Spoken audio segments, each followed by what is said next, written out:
सामाजिक संस्था युवा एवं विमेन गेनिंग ग्राउंड कंसोर्टियम क्रिया न्यू दिल्ली के तहत शनिवार को जेंडर आधारित हिंसा के खिलाफ 16 दिवसीय अभियान असमानता से समानता सबकी गिनती एक समान के तहत पत्रकार वार्ता आयोजित कर कार्यक्रम की जानकारी साझा की गई। युवा संस्था की अध्यक्ष उषा सबीना देवगम ने कहा कि यह अभियान समुदाय, पंचायत, शिक्षण संस्थानों, प्रखंड एवं जिला स्तर पर अलग अलग गतिविधियों के माध्यम से लोगों को हिंसा के खिलाफ जागरूक किया गया और समावेशी रणनीतियां बनाने की पहल की गई।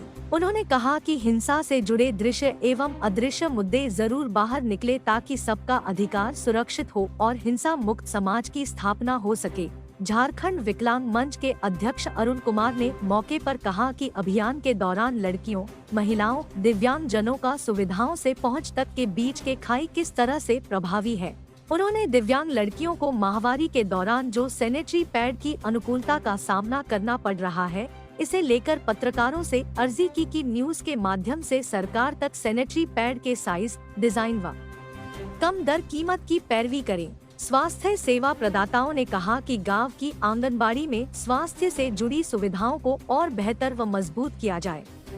गर्भ समापन से जुड़ी सुविधाओं की उपलब्धता हो। मीडिया इंटरफेस में प्रखंड के सभी पत्रकार, दिव्यांग लड़कियां, स्वास्थ्य सेवा प्रदाता, पंचायत प्रतिनिधि, कलेक्टिव महिला लीडर लड़कियां उपस्थित थी।